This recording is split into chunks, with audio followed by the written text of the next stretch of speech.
I'm going to just share, over these next 20 minutes about my story and my journey to what's happened, from the beginning to now. Now, I grew up in the United States of America in a Hindu Punjabi family. Now, I've got one fellow Punjabi brother over here. I don't know how many other Punjabis there are here. But growing up in that family, I was actually quite strong in my Hindu faith, almost more so than my parents. They were more nominal with the faith, but I was always the one that wanted to go to the temples, to do the pujas in our homes. I was so committed to the faith to the point that I got Om tattooed onto my shoulder, which if any of you want to see it after the event, by all means, you can come and talk to me about it. But I was very committed to the faith. Now, when I was about 14 or 15 years old, there was something happening in India, and I don't know if many of you remember this, but there was this huge thing happening where Ganesh was drinking milk from spoons, and people were claiming that Ganesh was blessing people. So I got a call from, or my mother got a call from our Masis in Mumbai, and of course she and I got very excited. So we went to our mandap, we went to do our puja and do all the different rituals, and we were just super excited to go through this process. So my mother puts milk onto the spoon, and we both, get ready for this. We close our eyes, and we lift the spoon up to the Ganesh statue, and we just waited, and we waited, and we waited. And then we opened our eyes, and the milk was still in the spoon. So she puts the spoon down, she looks at me, and she says, Beta, looks like the gods aren't going to bless us right now. I went to school that day, angry, frustrated, and sad. And I started to ask questions in my mind. Why not? What is wrong with me? What did I do wrong? What didn't I do right? Why are the gods not going to bless us right now? So on that day, I made a decision. Now, there might be a God, there might be gods, there might be some sort of supreme being out there. I still believe that, but for me right now, it's irrelevant. It's not that important to me right now. So, in high school, I set a new goal for myself. My new goal was to become popular in school. And there were two ways to do that. One was to party hard, get into drinking, get into drugs, get into all those types of things. So that was one way to get popular. The second way was to become a top athlete in the school. I decided to pursue both. I partied hard. I was one of the biggest party animals in the school. I would dance and become the center of attention, break dance, all these different things. And I also became one of the top athletes in soccer in my school. So this led me to become one of the popular guys in my school. So then later, went into university. And then I wanted to become popular in college. And of course, what did I do then? I actually joined what's known as a fraternity. It's like a society, like a brotherhood.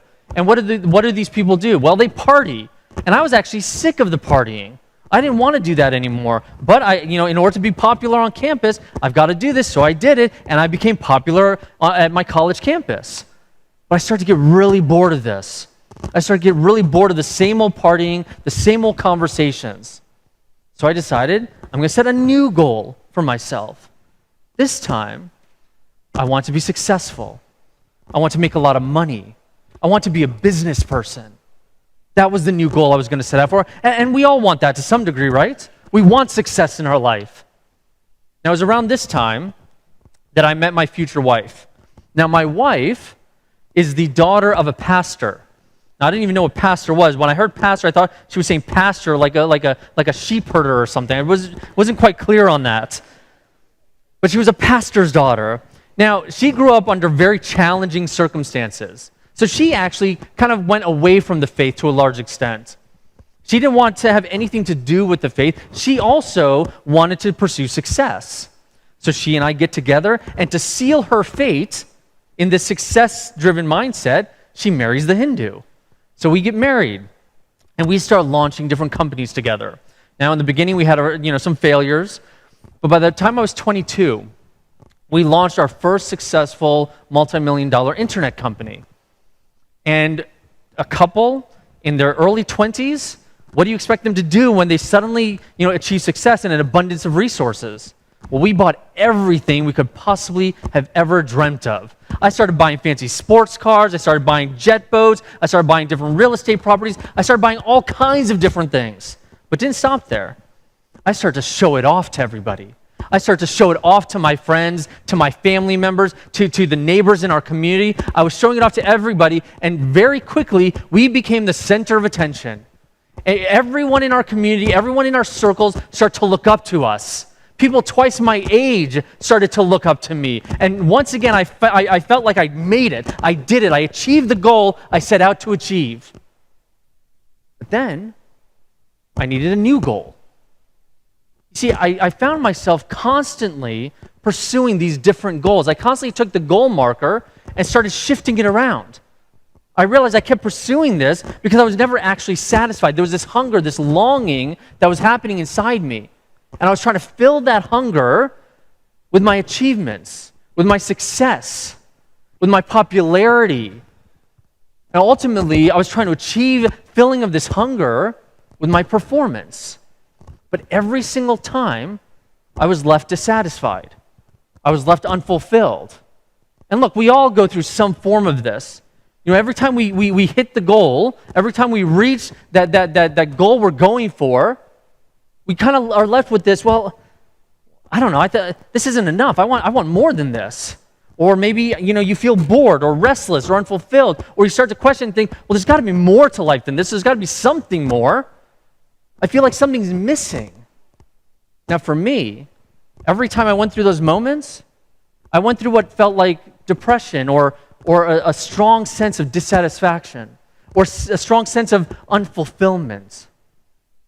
You see, I realized that a performance-driven lifestyle was filled with exhaustion. It was filled with bitterness. It was filled with frustration and anger and jealousy, and at times, a ready-to-give-up attitude. I realized that this performance-driven lifestyle was leading to a lifestyle of empty promises in my life. Now, it was around this time that my wife, in the community that we were living in, a woman, a neighbor, invited her to a Bible study.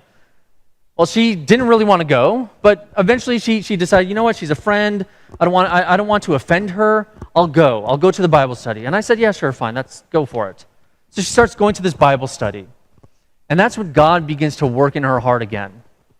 And that prompts her to start going to church. So she starts going to church. Then she invites me to church. And that's when, whoa, hold on. That's where I draw the line. You can do all these things, but no, I'm not going to church. Now, at this stage, we had our first 2 kids. We have 3 kids, but at this point, we had 2 kids. And I realized if religion was suddenly going to become a topic of conversation, and if I want her to respect my religion, if I want her to come to the temple with me at some point, well, I've got to go to church with her. So I did that. I went a few times. And actually, there was this one service. It was a Christmas service, big production, performances, dances, this whole thing.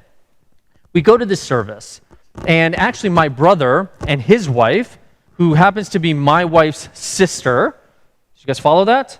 2 brothers married 2 sisters, Bollywood. They come with us to the service.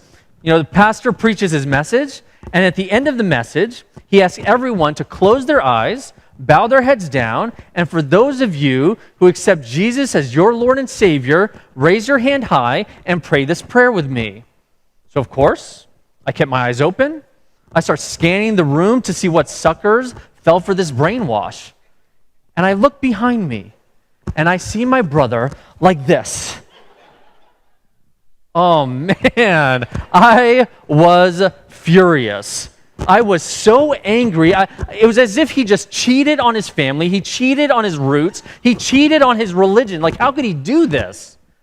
So after the service, I didn't tell him how I felt, but after the service, I told my wife, I said, Sarah, if you want to do the Bible study thing and the church thing, by all means, go for it. Feel free. But for me, leave me out of it. I'm done. She said, okay. Think it's over, right? No. A few days go by. It's the middle of the night. She wakes up, and she feels God is speaking to her. She feels God is telling her that a separation is occurring, that she's going in one direction and I'm going in another. So she starts crying out to God, God, what can I do? She feels God say to her, speak to him. Okay, in the morning, I'll talk to him. No, speak to him now. I'm not waking up my husband in the middle of the night. That's a bad idea. I'll just talk to him in the morning. My phone rings. I wake up, I crawl out of bed. God says to her, I've woken him. Now speak to him. No one on the other line of my phone. So she starts talking to me. She starts sharing about how God's working in her life through this Bible study, through church, all these amazing things. Then she tells me how God is telling her that there's this separation occurring. And I lost it. I started yelling at her. I got so angry with her. I just started saying all kinds of nasty things because I thought she was trying to manipulate me into jumping on board with this whole God thing. Otherwise, we're going to end up divorcing. That's not what she was saying, but it's how I was perceiving it. So I just kept yelling and saying all kinds of nasty things to her. And the last thing I said to her, if God is showing you all these things and telling you all these things, then why is he showing me nothing? I'm done with this conversation. I'm going back to bed. So I crawled back into bed, threw the blanket over me, very angry, very heated.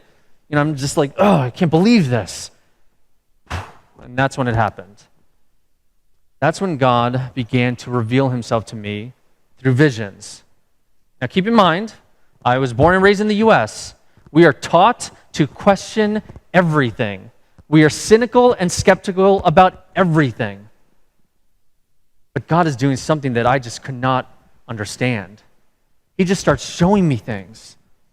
And I won't get into all of the visions right now, but one of the last things that I saw was my hand reaching up and an old man's hand reaching down. And as the hands were coming closer and closer together, a gold chain appeared on his wrist, and that chain transferred from his wrist over to mine. And as it did, a gold cross appeared in the center.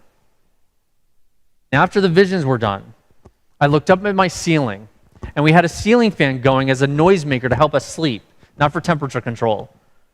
But my ears went deaf. I couldn't hear anything. And then I felt this very cool, clean, misty air just hover over me and exit to my left. And when it exited, my hearing came back, and I knew whatever just happened, it was finished. Now, while all that was going on, my wife had no idea.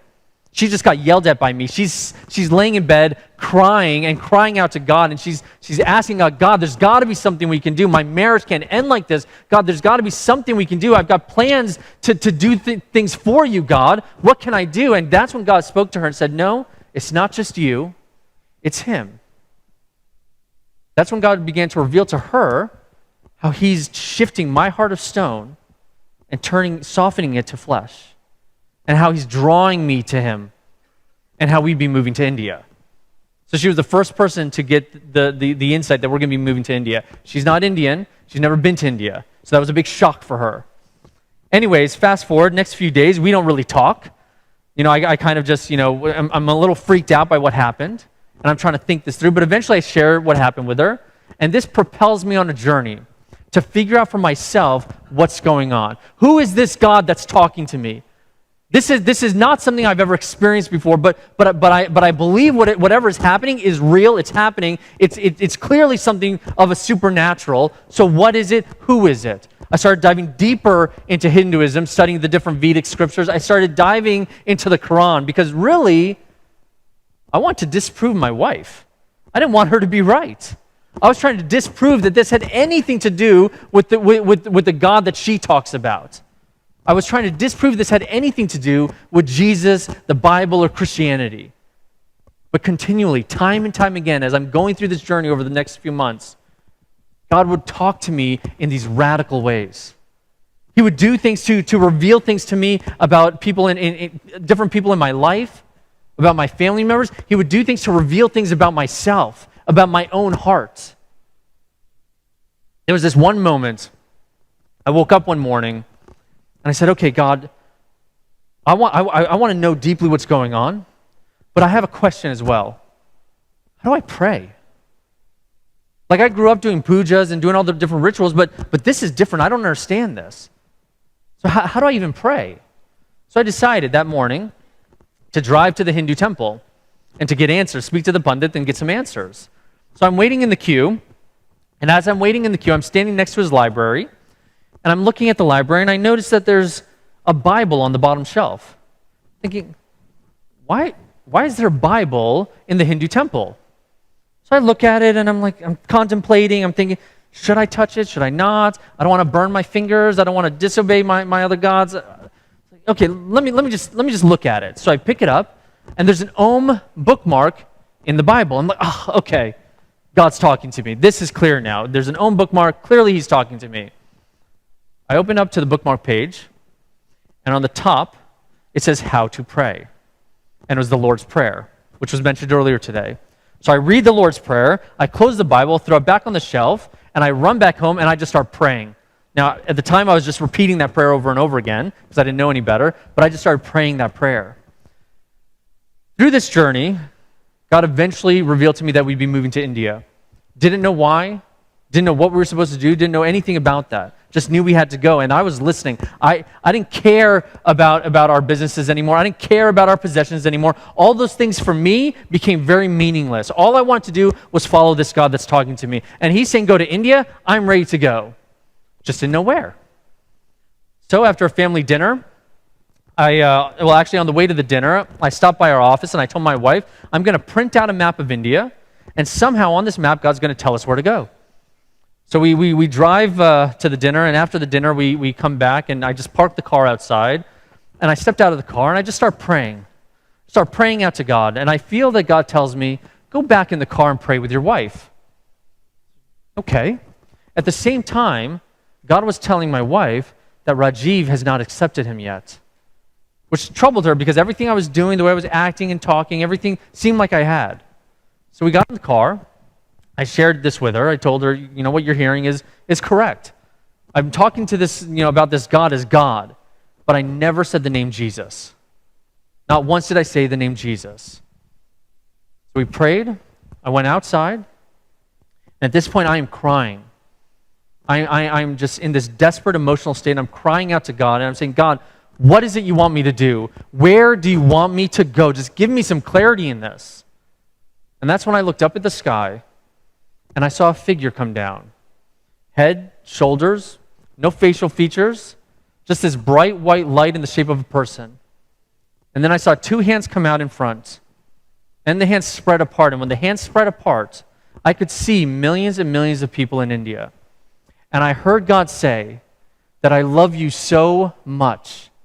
Now I need you to share my love to the people in India.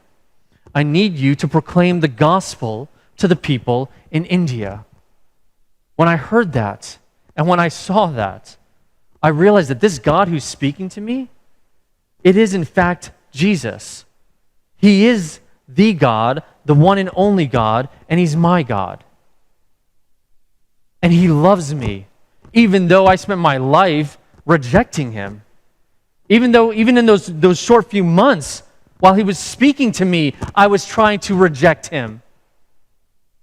But he loves me, and he loves you, and he wants others to know the truth of what the gospel is.